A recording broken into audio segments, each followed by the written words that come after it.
1. Fragments of Silicon, guaranteed to not buy out and kill any of your favorite game studios.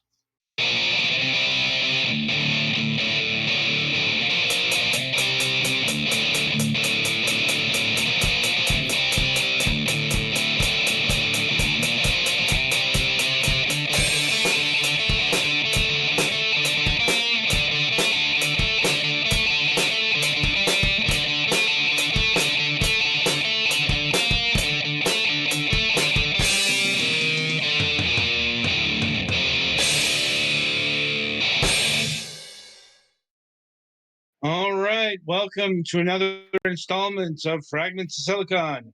I'm your host, Adam. Joining me, as always, the regular crew. No Mac this week. Uh, he has told us that due to some sort of schedule misalignment, he's going to have to miss Fragments this week. But we will still be doing a new episode of Last News Desk.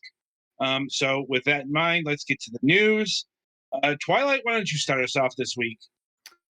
All right. Well, as of Monday, I've got my second vaccination shot, and Hooray. have so far not suffered any side effects. Which it being the second day since since the second full day. Anyway, Um, yeah, uh, since this is a second full. hang on. Um, sorry, there's a mistake in the episode. There's an episode mistake in the title. It's episode 15, not 14. Oh, Yeah. So, sorry about that. Sometimes the minor errors crop into the things, um, and sometimes we have to do real time adjustments here. right. Yeah. Anyway, Twilight, you may continue.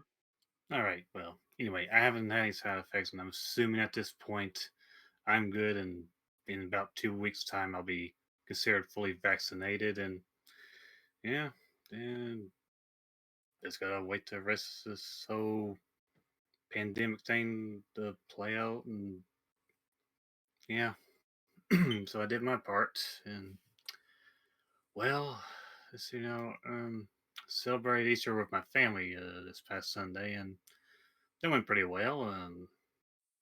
It's just me and my parents now. Sometimes my cousin comes to visit, but he had a thing to do in Seattle, so he couldn't join us for this year. Um, it was just fine. He'll probably be around sometime this summer, I'm assuming. Uh, and well, as in, then besides the other mundane life stuff,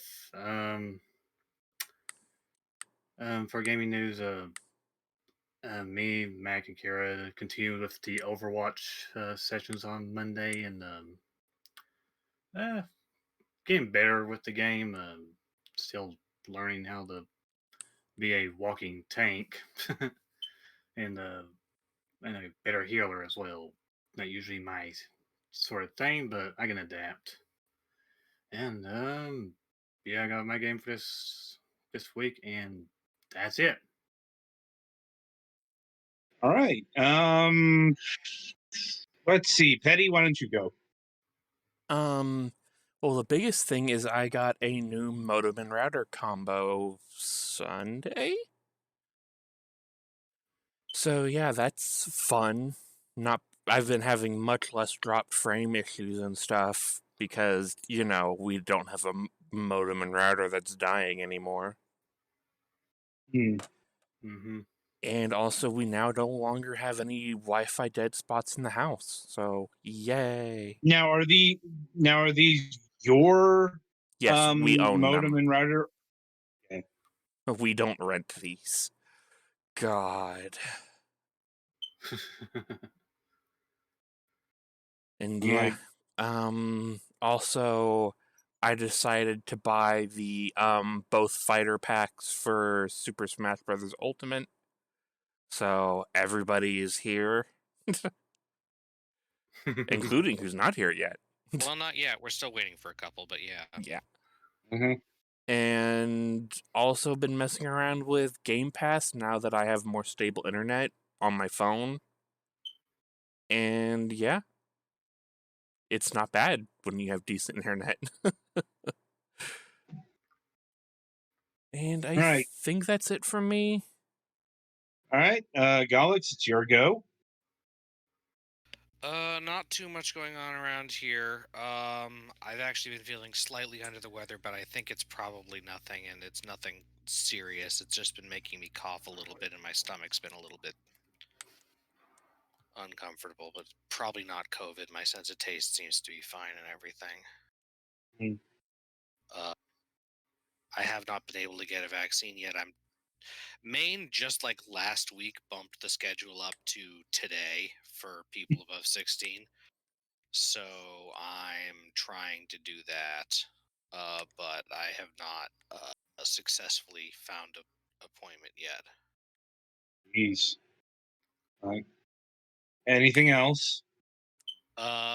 Video game wise, the Saturday or Sunday playing MS Saga with Mac has been going pretty well. Okay. We're making decent progress, although we just got to a dungeon that apparently has a long walk to it, and we're gonna have to do the walk again. But yeah, nothing, nothing else super dramatic. Okay. If there's nothing else, I guess it's my go. Let's see. It's actually been a fairly busy week because yesterday I had to go with mother to get to. She got her first COVID shot yesterday, and that was like a county away. So, and she's over 65. So, got to make sure that in case she was, feeling the full effects, as it were. I know it's more pronounced in the second shot. That's happening next month, and I'm gonna do this again twice next month. But she was fine. Everything was fine. That was just an insurance thing. Just that took most of my afternoon yesterday. Like, and today, this morning, I got my first shot, which was, thankfully that site was good 10 minutes away, maybe 12. It's like, I don't know how it is for the other states, but, here it's literally drive through. You just wait in line in your car and, they stick you with the EpiPen and you're on your way. Like shockingly organized for this fucking state, if I'm being honest. Like, Florida isn't exactly known for that kind of thing, but I'm suspecting that this is probably being administered by the federal government, uh, which would, especially considering that, down in fucking Manatee County, we are looking at a grave environmental disaster over there. I'm going to say that the Fed is handling this. Hmm.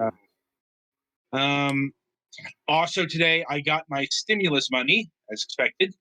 Boy. Yes, so I can finally do some shit, or rather, buy some shit in most cases that been waiting to do. I suppose in game news, I did take the opportunity to pick up the Spyro trilogy reignited and the Crash Bandicoot Insane trilogy off of Steam because they're both on sale. It's like $35, but that's 60% off both. So the money was there. Mm-hmm. And let's see.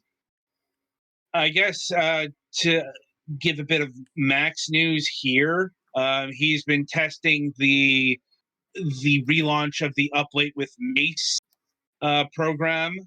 He did that last night, and it seemed to go well. Though we're not sure if the after effects of that is running into him not being on Fragments.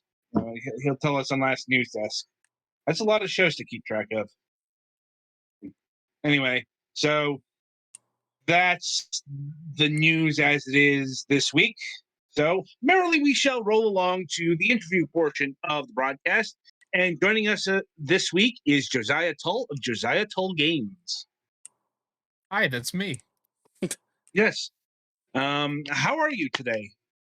I'm doing good. Just got off work and have been relaxing since. Oh, that's good. That's good. Right. So, how we like to start things out here is we like to get to know the person behind the games, the studio, and what have you. And we start by asking this question: what got you interested in video games, both on a personal and a professional level? On a personal level, they have just always been there. Probably the big thing is that even as a little kid, my dad's friend would bring over an NES. And then whenever I was like 9 or 10, I got a used PlayStation for Christmas, and so games were just always there.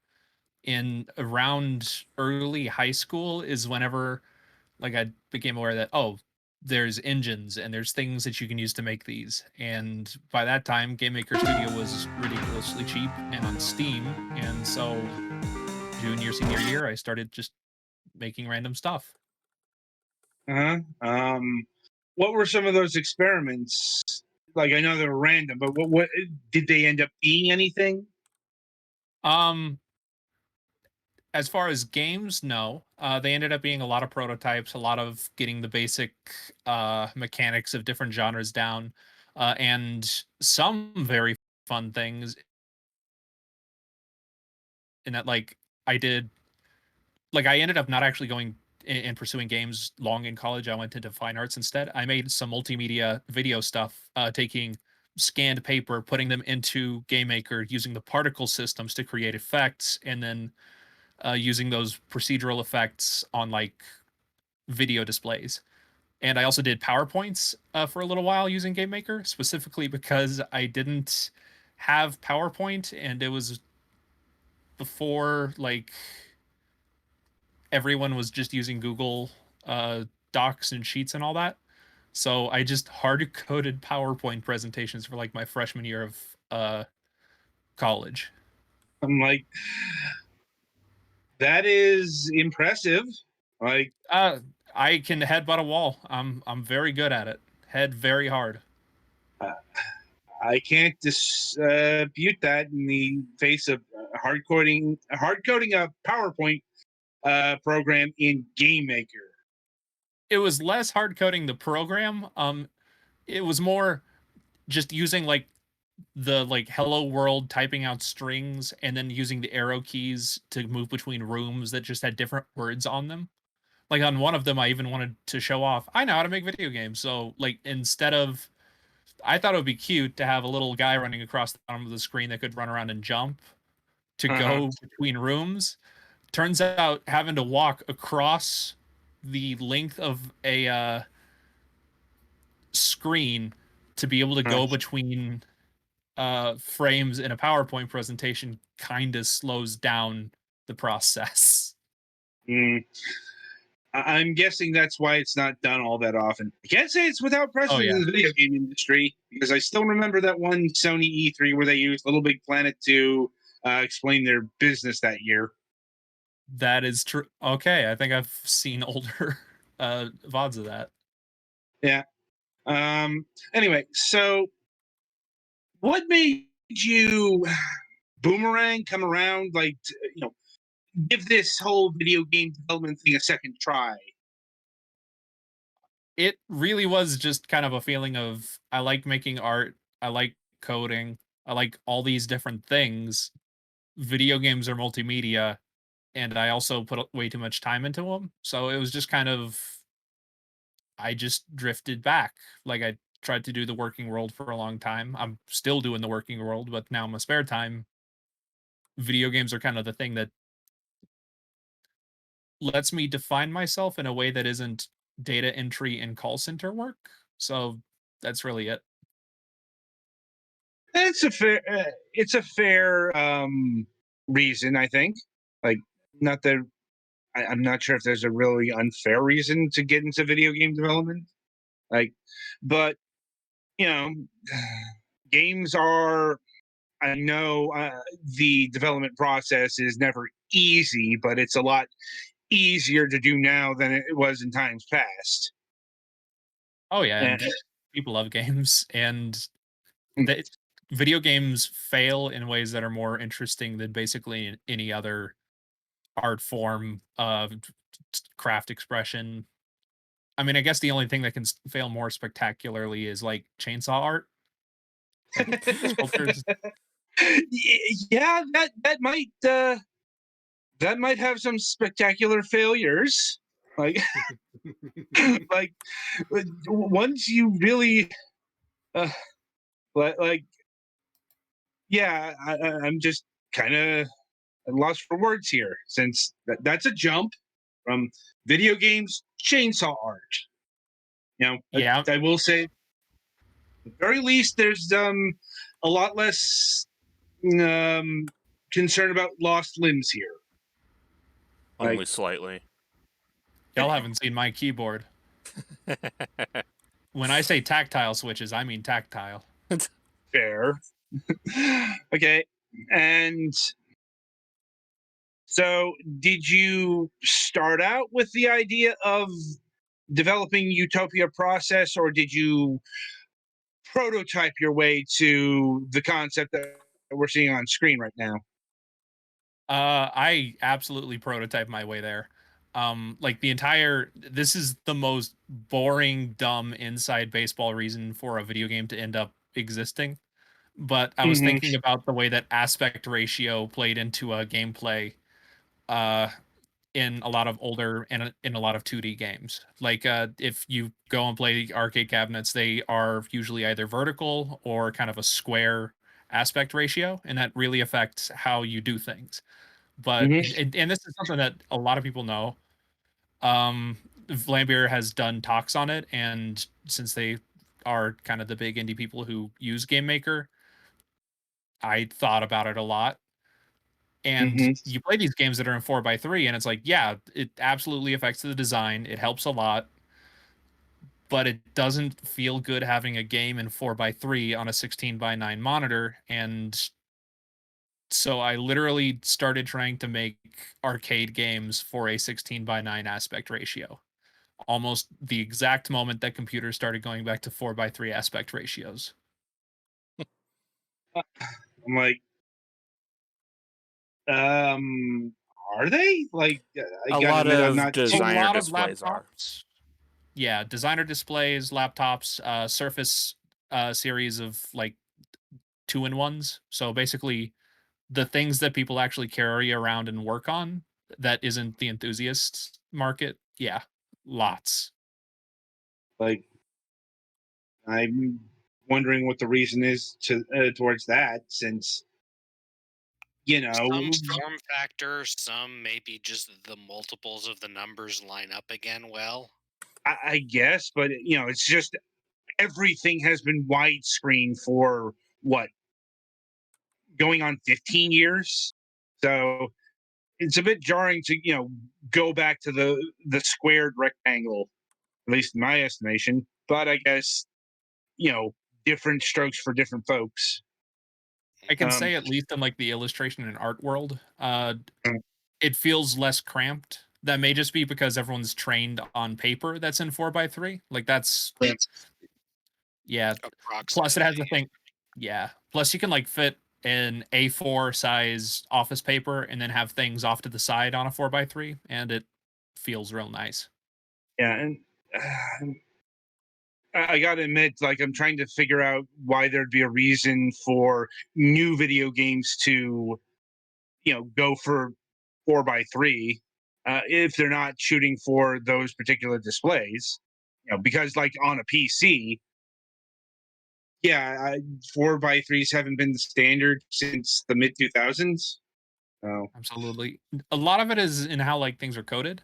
Like if you have a 4x3 display, and I wish I could find the Vlambeer talk that was about this and why they did it like in a 4x3. But basically, if you are making a game in which situational awareness around you is important, if you're in a widescreen aspect ratio, people will always be looking left and right instead of up and down. And if you want people to look everywhere, then having something closer to a square helps.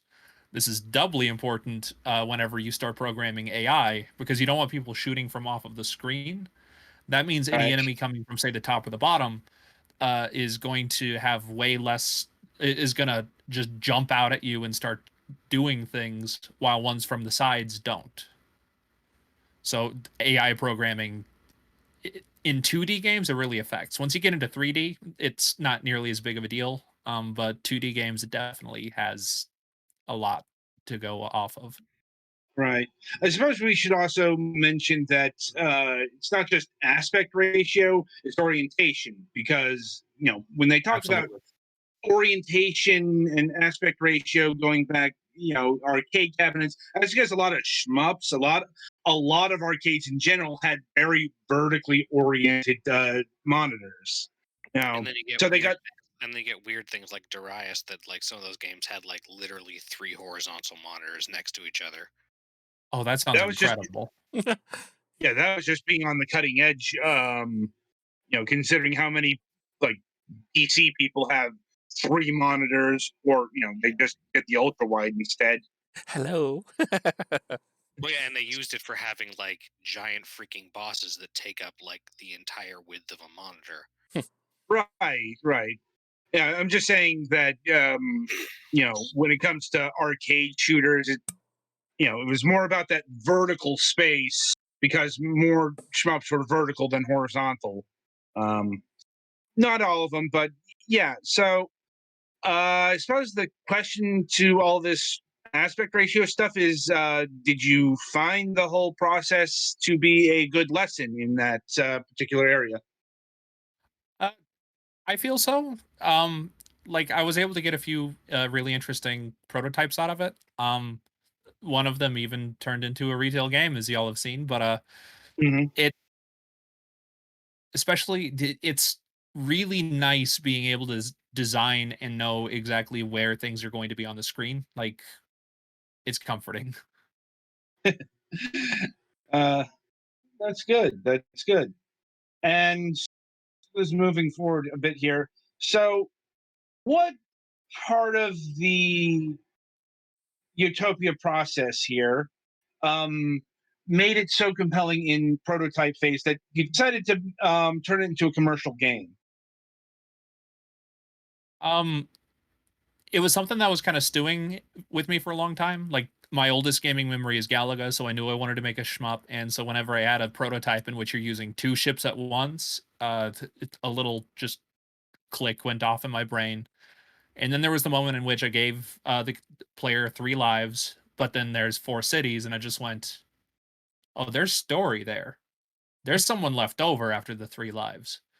And so having an arcade game with just little narrative and weird lore bits, and being able to have like the dual thing of both surviving and also protecting something, having all those at once just came into this thing that made me go, even if this is bad, it's interesting and I want people to see it.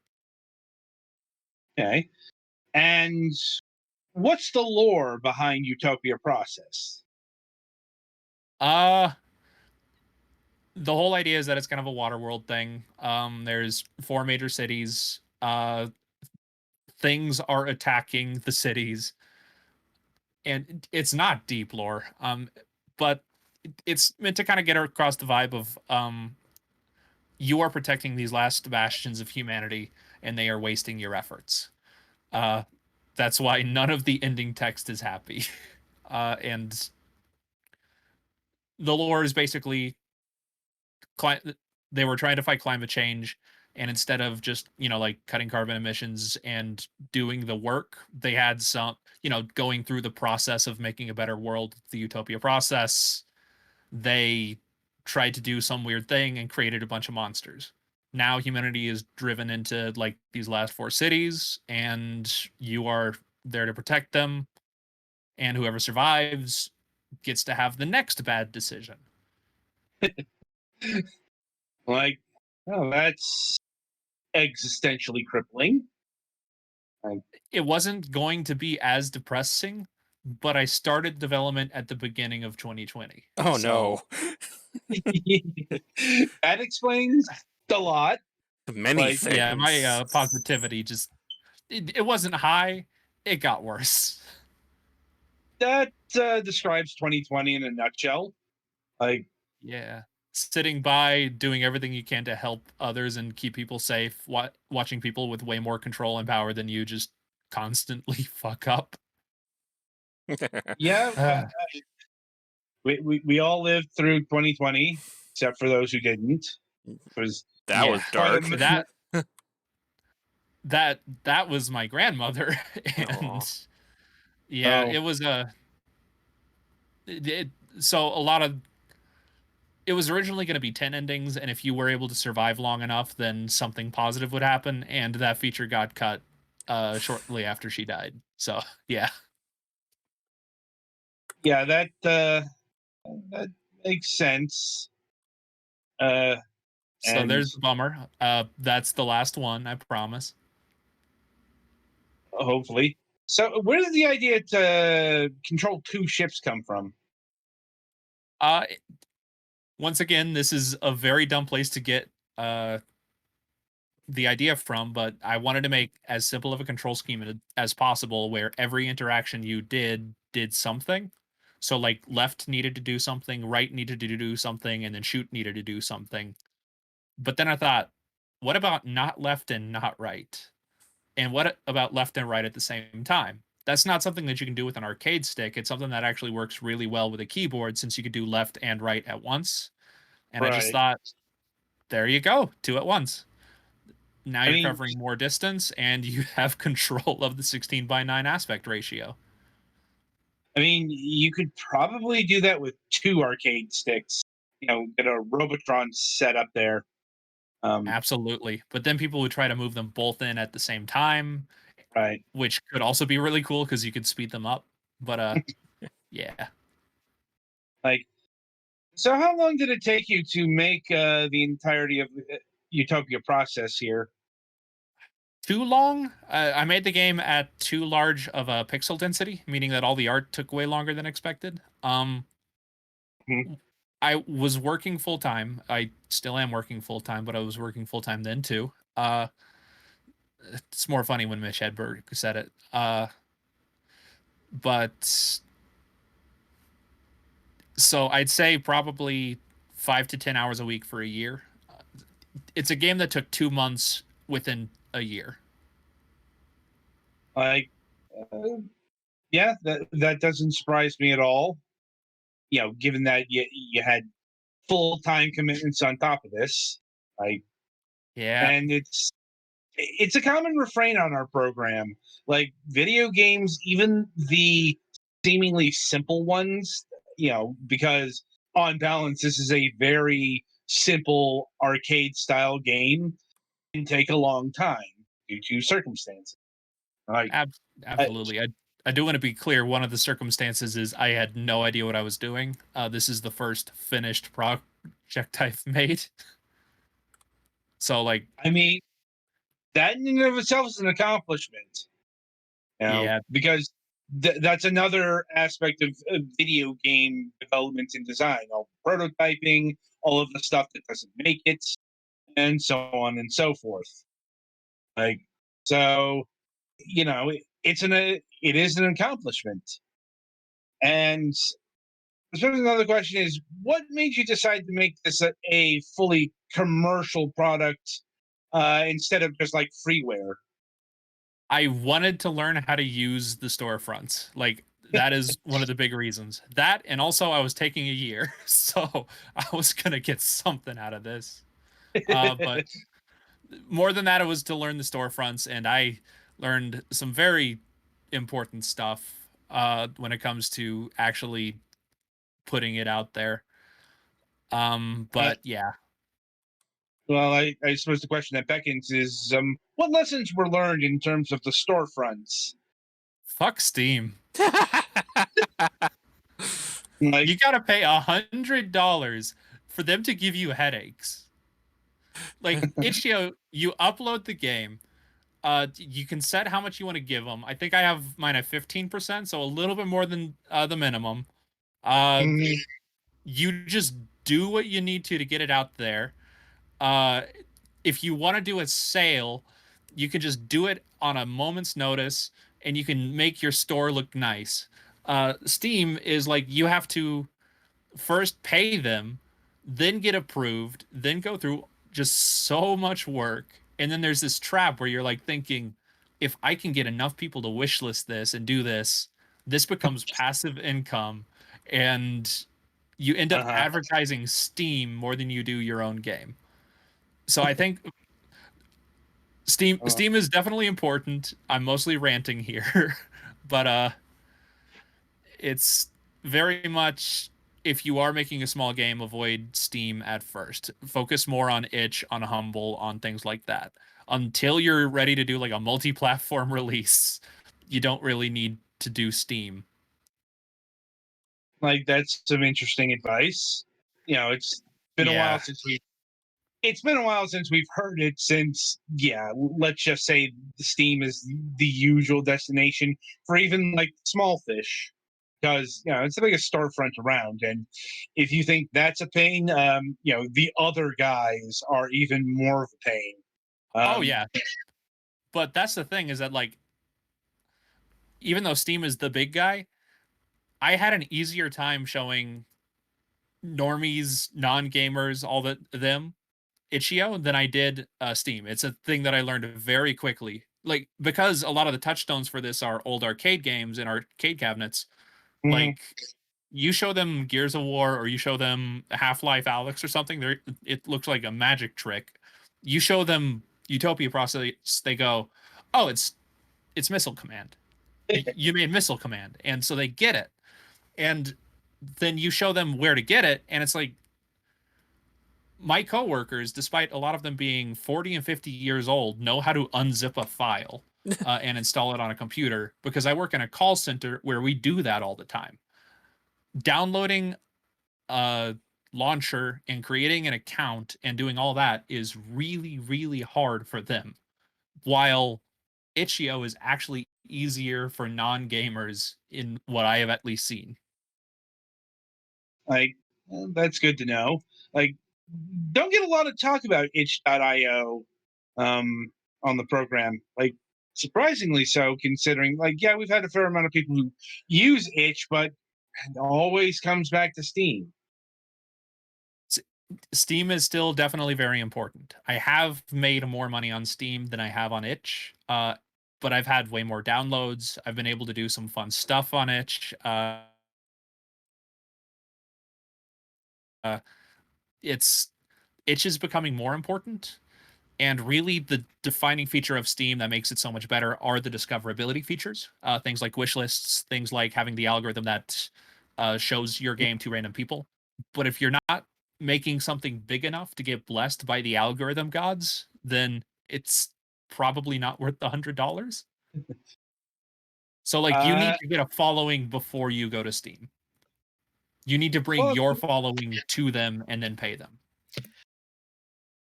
that's certainly an understandable philosophy. And it does highlight that, I think it gets forgotten, even within the development community, that PC gaming isn't just Steam. And we're not talking about, what a Rebel the Epic Game Store is, or whatever GOG is doing. It's like, yeah, you can host your games on, not even a storefront. You can just make a website. This is what they used to do back in the day, back before Steam became the hegemony of PC gaming. You know, it has its own risks, but it's there. Like, Absolutely. Like, Flash, for one thing, was so huge for so many developers, and finally we're getting HTML5 is getting back to that level. And there's this one RPG designer that has been doing indie games since the 80s. The guy who made Gene Forge. Uh, let's hmm, see. That Yeah, oh Spiderweb Software. yeah, The guy behind Jeff Spiderweb Vogel. Software. Yeah, that guy has been making games forever, and like he was taking credit card payments over the phone. And so like Steam is a giant improvement over that, but Itch.io has Stripe integration and PayPal integration. So Itch.io is also able to do that. Yeah. And I suppose uh, to this effort, another question I would have is the build. Like, did you build this game strictly for Windows, or did you include Mac and Linux builds as well? I did build it only for Windows. Um with I need to look into doing Mac and Linux as well. But GameMaker, the way they monetize things is strange in that other engines it's like if you make a certain amount of money, they want a percentage. GameMaker, you pay up front and you pay for how you want to export. I think I might have the ability to do a Linux export already, but I have to buy to be able to do Mac, if I remember correctly.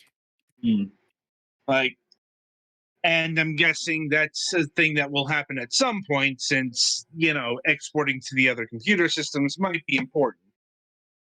Absolutely. Though I think I'm going to go with HTML5 before I start exporting to the other systems as well, because both of those can support browser-based HTML5 stuff. Right. And how has Utopia Process done since it got released? Poorly.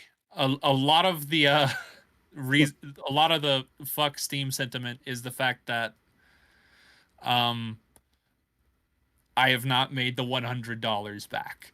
Oof. And like I made the game, yeah, that hurts. I made the game with the understanding that it would likely fail. But I was hoping to maybe get between 100 and then maybe be able to pay for all of the software I got, which I don't count that as a business expense because I was buying those anyways. But if I could have made the $400, that would have been amazing.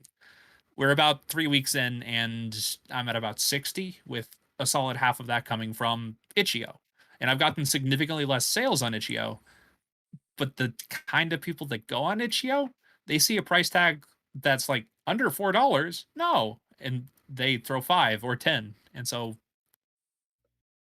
like I have almost made back the 100. I'm at about 60, 70.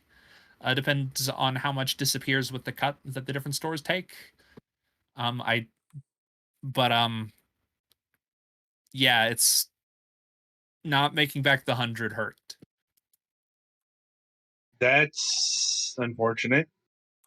Yeah, but I also didn't advertise it very well. I barely advertised it the last few days before release. Huh? Yeah, and just work Well, look on the bright became side. You're bad. not going to be making any less money. Oh, yeah, no. Sorry. Oh, no, it's fair. Like, it's fine because, like, I knew it was not gonna do great, and so I I knew not to quit my day job over Utopia Process. It is not a game to quit your day job over. Nor did you like But, mortgage your house 3 times for it.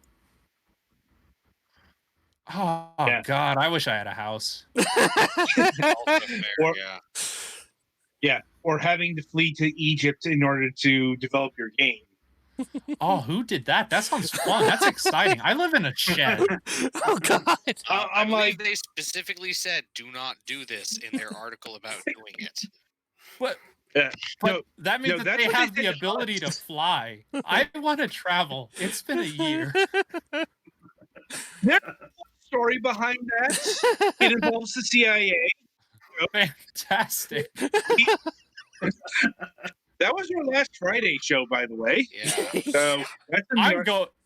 I have been looking everywhere to try and find your back catalog. Is it just VODs on Twitch? Because I haven't been able to Yep. find it We on. also have a YouTube channel, but it's under Yes. Adam's name. I think. it's under my name. Awesome. Yeah. I am going to need to listen to that because that sounds incredible. Yeah, that threw us for a loop, because even among gamer stories, that's one for the ages. Uh-huh. Fleeing Egypt.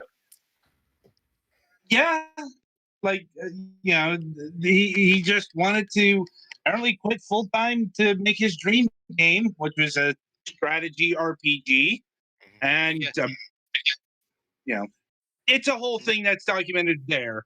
but yeah, there is something to be said for like the possibility of moving to a country with a very low cost of living. But on the other hand, most countries with a low cost of living have low cost of living for a reason. So Oh But yeah, I'm in Texas. We're fine. uh, anyway, getting back to Utopia process. So what less okay, so you've done all of these basically training exercises on this game. Were those in service for your next project, your dream project, something like that? Uh, all of the above. It's very much I wanted to. It it's something that in everything I've done, I've found out that going down and diving into the deep end, if you don't drown, you suddenly are very good at doggy paddling, and so learning all of like just being able to know what I'm good at, what I enjoy, what I like making versus just what I like playing, and where and how to release things. That has been enormously helpful. I'm going to be doing a lot of pay what you want stuff on itch.io, hopefully for the foreseeable future. Just game jamming until hopefully future big release. I want to make an RPG. Kind of a JRPG, smaller, 8 to 10 hours, because it turns out that I actually really like coding like dialogue systems and menus, which y'all saw the menu at the start of that game. I as far as visual art, the menu in Utopia Process is the thing I'm most proud of. Despite it only taking about 2 weeks compared to the clouds in the background of the main game taking 2 months. Sounds about right. Yeah, but so yeah, I want to make more menus, and so a JRPG is a great place to make menus. Oh God. I love them. I mean, that makes sense considering a lot of what JRPGs make work, at least back in the day, were menus. Not Oh, so much absolutely. not so much these days, or at least on the high end. Like you don't get all that much menu driven stuff. Um, it's still there in like say the B tier, Octopath Traveler and the like, but even like Dragon Quest and Final Fantasy, they don't do the menus. They're all action. Oh yeah, And like the two big ones are probably Persona 5 and Yakuza 7, yeah, and even them are on the lower end of the AAA spectrum. yeah. And I know people complain about menus for not being realistic, and taking turns isn't realistic. I'm like, it's a game. You take turns in chess and Yeah. games of that. I never got that argument. Like, I can understand making the battles dynamic to temper boredom. This is why we got things like the active time battle system and timed hits, which is all the way back in the 16-bit era. So, you're fighting brainwashed demons in a section of the collective unconscious that you dial into with a cell phone app, and now you want realism. look, God, I I've need to play 3 so bad. uh, beyond that, do you have a gameplay idea for like a solid gameplay idea for your next venture, or is that still in the prototyping phase, let's say? That's very much in the prototyping phases right now. Like my next thing that I'm absolutely making is a tabletop game because there's a really interesting tabletop jam. It's just going to be a storytelling game in the vein of something like my mind is blanking on it right now. I was literally using this yesterday because it's just so much fun. Um, it's all there's a lot going on in tabletop RPG development that is way less about like simulating combat, simulating aspects of life, and much more about finding the abstractions of storytelling. Yeah. And so there's tabletop games like The Ground itself, and the one that I was playing was, is it on? It should just be on my desktop. Like, Well, anyways, I'm gonna be hopefully making a just 2-player storytelling game for this game jam. okay. Unless that it And implodes, we'll see. And I mean, this kind of goes a long way back. There's the Baron Munchausen, like, I don't even know if they called it a role playing game, but storytelling game, which is a lot of yes anding other people's fantastic stories, and then whoever told the best one wins. Oh, absolutely. Those were cool. I watched some stuff about those. all right. All right, so we are getting low on time here, so I'll ask my final question. I'll see if my colleagues have any more for you. So you've done a lot of experimentation, interpolation, and all that for the PC space. Any plans to export Utopia process to like mobile devices and experiment there? I absolutely feel like mobile is a good place for that.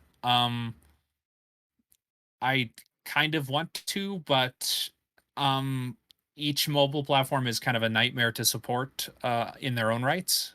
Mhm. And there's some more features that I want to get into Utopia process before then, anyways.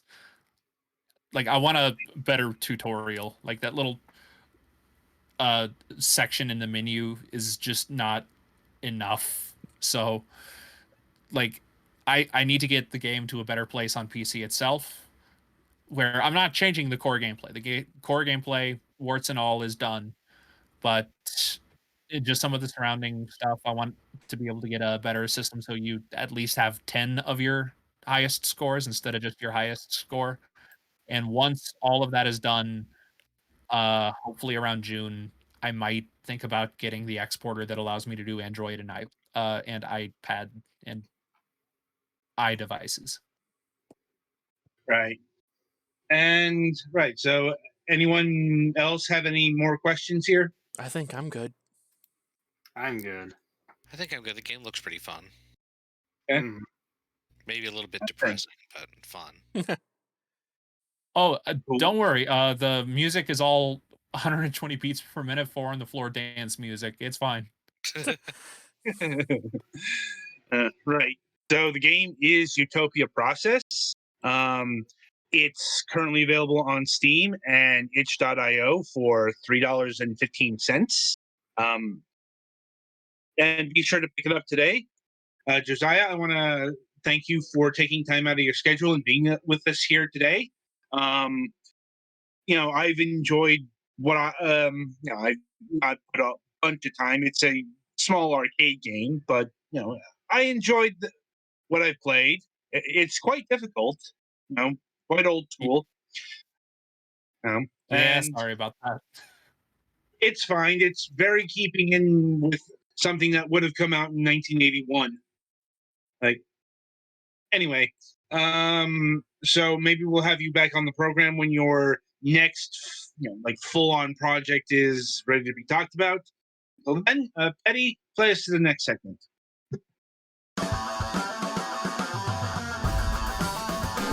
Thank you so much. It was nice meeting y'all. All right. So I'm guessing this is the part where I jump out. Sure. Unless you want to stick around and talk about whatever our topic of discussion is this week, I think it's Game Pass. which you are by no means obligated to. Most people don't. Uh, I think I'll go ahead and jump out, but I'm apparently locked out on my Twitch account, but I will be at least watching. So thank Okay. y'all again for Yeah. inviting me. And This was fun. yeah, and like if you or anyone else in the audience enjoyed what you heard today, be sure to subscribe and hit the notification bell when we go live, all that stuff. Like, Absolutely. anyway, Absolutely. Thank you so much. no problem, no problem. Anyway, so welcome to the topic of discussion. This week we are going to have a serious discussion about Game Pass because it's time to have a serious discussion about Game Pass because we've mentioned in previous topics of discussion that Microsoft has been very aggressive in supporting this endeavor, but I don't think we've actually talked about the service itself. And it's especially poignant to be talking about it now because, Microsoft has effectively pulled off a coup against Sony few days ago, however long it was, when MLB The Show 21 is coming to Game Pass day one, and this is big. This is somebody's phone going. I don't think so. I heard something, but I think it stopped. Anyway, getting back on track here. Yeah, so MLB The Show 21 is Sony's biggest sports franchise at this point, since I think it's the only one they still make. They used to have a lot more of it back in the day, but for various reasons, there's a whole sordid history of why MLB The Show is the only big league baseball game in town. It's technically not the only licensed baseball game that gets released yearly, but clearly RBI Baseball, which the MLB was putting out themselves, wasn't cutting the mustard, so to speak. So back in 2019, Sony and the MLB negotiated a new contract. That contract included taking series third party. The MLB The Show is now on platforms other than PlayStation platforms. Specifically this year, the Xbox ecosystem, and it was okay. It was expected to be a retail release, but nobody was really expecting Game Pass, and even Sony may not have been exactly expecting this because it's a very unusual situation, and we don't know the contract details per se, but what like Sony has come out and said it was Major League Baseball who forced the hand in one fashion or another. It's because of them that MLB The Show is now on Game Pass. Indeed, it was them in the first place who said take the series multi-platform. So, and yeah, this is a problem for Sony because they're trying to sell MLB The Show for $70. Mm-hmm. New Yeah, full price. Yep, and they're trying to sell it at the new full current gen price of $70. Meanwhile, it's now on Game Pass For like $15 a month. Mm-hmm. So, and that gets into the existential question of Game Pass at this point. Independent of Microsoft's intentions, how good is Game Pass for new releases? How good is it for not just the AAA stuff, independent releases, all that kind of thing? And the data may surprise you because on balance, it's usually good. Mm-hmm. Especially for like casual baseball fans. It's a lot easier if you want to play MLB. Oh, throw down $15 whenever you get that itch. Well, not just that, but we are seeing data that Game Pass is helping both independent games. Like a example that comes to mind is Blazing Chrome, of which we had the developers on. Apparently that gave that particular game really good visibility. And I know the thought process is okay if they can just stream it, rent it, blah, blah, blah, blah. They're not going to buy it. Honestly, it's just a new fucking permutation of an argument that's been raging around since the late 80s. And that is game rentals are going to kill the game business. And, Yeah. clearly game rentals have not. And, this is just the current day argument. Now, perhaps in Sony's case, there may be merit there, but a much more recent example is Outrider. This is another. This is a. I hesitate to say, full on AAA. It's more, it's more a mid-range title since it comes from People Who Can Fly, and. But anyway, it's still a larger release than an independent, fully independent game by a small team. That's for sure. And Outriders has actually been doing really, really well. Apparently, it had the biggest debut on Steam in terms of numbers for a Square Enix game, maybe ever. Certainly in a since one of the Tomb Raider games. It blew Marvel Avengers out of the water.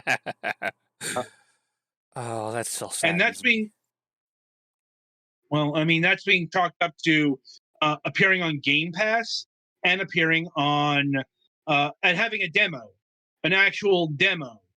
Because it turns out if people can play your game and it is good, people might want to buy the full product. This can also work in reverse. Looking at you, Byline Wonderworld. Oh God.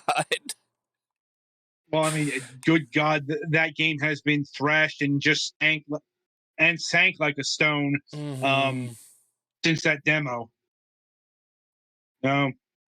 Anyway, and yeah, because Game Pass, Microsoft's trying to be the Netflix of gaming with this. They're trying to put all their services into this particular basket. They see Game Pass as the future, which is why, this is actually their main thrust. However popular the boxes are, however much Microsoft pushes that, make no mistake, Game Pass is going to be their future crown jewel. That's why they're buying up all these studios. That's why they're they're sacrificing the potential sales from all of their first party games to have them day one. And they're just being very, very aggressive. They're probably paying hand over fist to have games like MLB The Show day one. Like that can't have been cheap. Though I'm sure that sticking it to fucking Sony was worth was it. just was just the added bonus.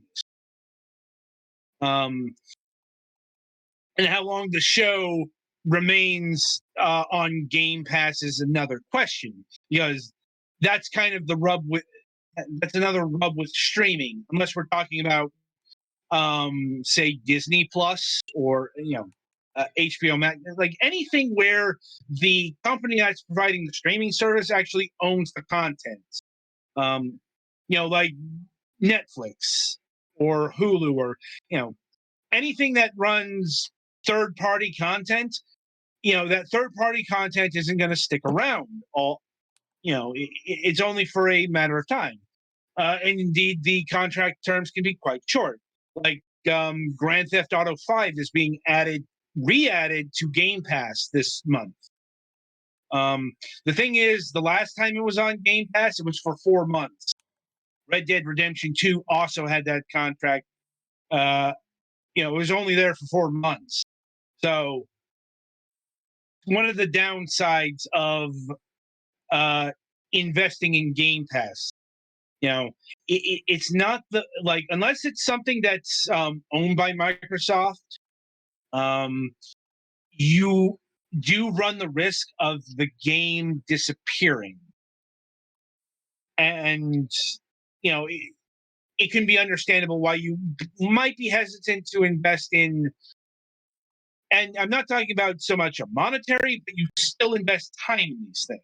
Mm-hmm. And especially going back to the show or Grand Theft Auto 5 or a lot of AAA games that they're not exactly short, simple affair.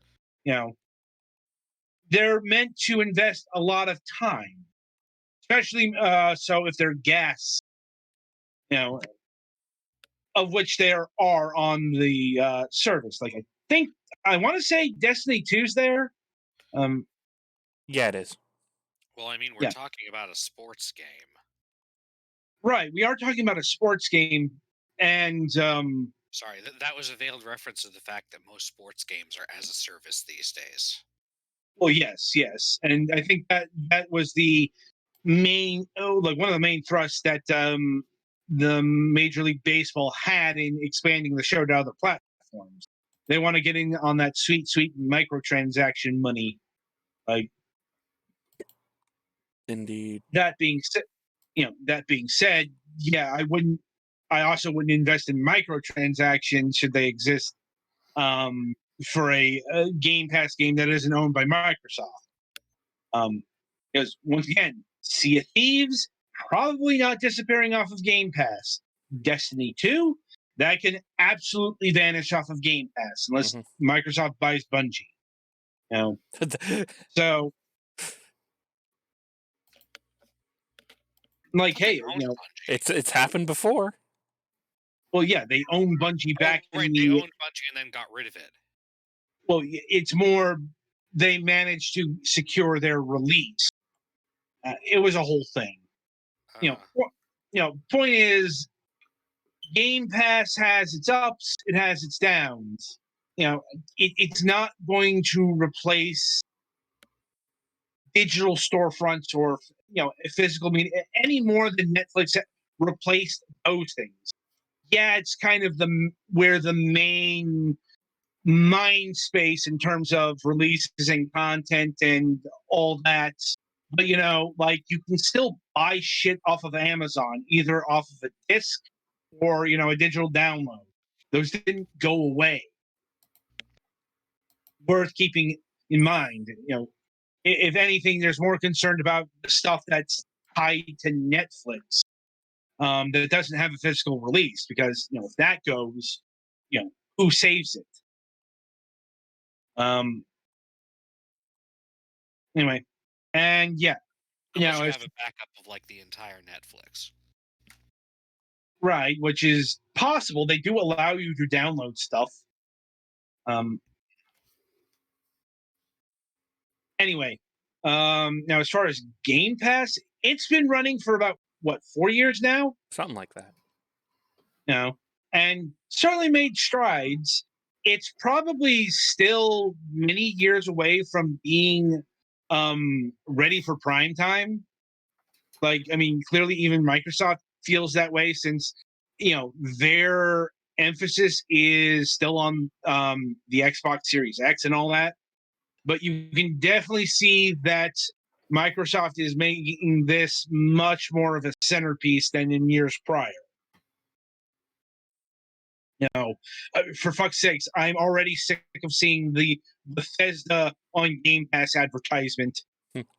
We know. Yeah, it's like they spent a lot of money on that. They really wanted you to know that Bethesda games are on Game Pass now, and that they own Bethesda. Understandable, since that's a big selling point. And once again, that was one of the main reasons they got Bethesda, so they could have 20 iconic games on, the Game Pass. So, we'll probably be revisiting Game Pass because, honestly, out of all of the cloud streaming services, I think this is the one that has the future. It's not the only one, but like who talks about? Does anyone even remember PlayStation Now? I still have I it. still have it. You have it, but do you use it? A couple days ago. Hmm. It's pretty much the only way I can play Katamari. Katamari Forever now because thanks Sony. Uh, Yeah, and Stadia we've covered. We've laughed Not- at Stadia for a while. Yeah, it's not dead, but you can't tell me it's got momentum. Like, and Amazon Luna, that's still in like beta, I think. Mm-hmm. Like I think that You was know, supposed and to come out fully last year, and then Amazon doesn't have the Amazon doesn't have the greatest track record. So only we'll see what the future brings on this. Like, and once again, Microsoft is probably going to be announcing more games, more. They're probably going to buy more people in service of this. I mean, I think I said this before, but Microsoft is now a fully operational battle station when it comes to the gaming space. What, you And think we come up with our own ideas? No, we buy people for that. it's what Microsoft is known for. mhm. And this is in times previous, Microsoft made big purchases. Like at one time, Rare was the biggest video game purchase of all time. Believe me, that has been eclipsed several times over. It would look like a bargain these days at 350 million. About what Sony paid for Insomniac, actually. And yeah, they are they are $1 trillion company. They have shown that they are now not sparing any expense on video game companies. So people have been joking about Microsoft buying Sega. I would not joke about that. Like, Microsoft may buy Sega, God, that would be simply weird. because it'd be fucking weird, but I can't discount it because it's not exactly a hidden secret that Microsoft has been looking to increase its presence in Asian countries. Not just Japan, but like China, what have you. Just China has very very strict purchasing laws. Let's say. Yeah, and Not to say that It's also it would be kind of weird because there are a lot of things like Atlas that has a lot of games that are very very heavily tied to PlayStation stuff. And you think that matters? Like that really I'm really just saying doesn't it would matter be to weird if Microsoft. it was like next Shin Megami Tensei 6, the Xbox exclusive. That would it would be very very weird. There would be a lot of weirdness because Sony is not Sony's most closely tied to the Persona series at this point. Shin Megami Tensei or Yeah, that's all. Tensei. Persona would have been a quicker one, but Well, get Shin Megami Tensei is tied to Nintendo. uh-huh. Mhm. 4 came out for the 3DS. 5 is coming out for the Switch, and so on and so forth. But also, Comes out on the Switch at some point. we'll see what happens. And they still haven't brought Persona 4 to the Switch. So, also Sega has a lot of very easy stuff in their arsenal. Well, that's a totally self-interested. Hey, I wish it was on a system where I could play it more easily. Like, anyway, so it's very telling that Microsoft has opened up a position for strategic acquisitions in their game sector. Yeah. Yeah, the fucking Borg is coming for you, and if it's not that Borg, it's probably another Borg. You know, like I said, if it's Bjorn not Borg, them, the famous tennis player.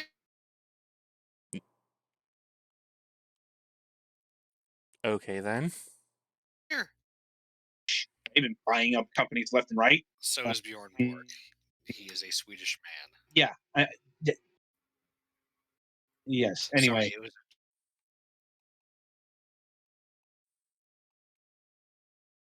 a joke. for this particular topic at this particular moment in time, and indeed, this will about do it for this installment of Fragments of Silicon. The week ahead, no Friday show this week. And hang on, I don't have that open for whatever reason. But yeah, no Friday show.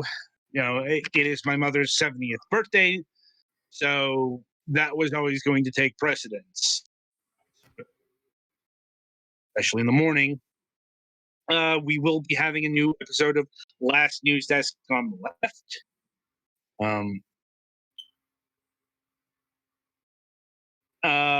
It's going to be the usual fire and fury because politics.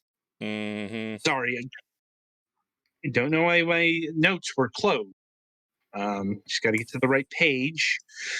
I guess this isn't technically live research, but it's an offshoot. Like, Research into stuff that you yourself wrote. well, it's more what games we got coming this week for the Sunday reviews. You know, I don't memorize those because I got them written down, so I don't have to memorize them. It's just when you don't have them in front of you, then so apologies for that. No, that is a few weeks ago on stupid computer. And still getting there.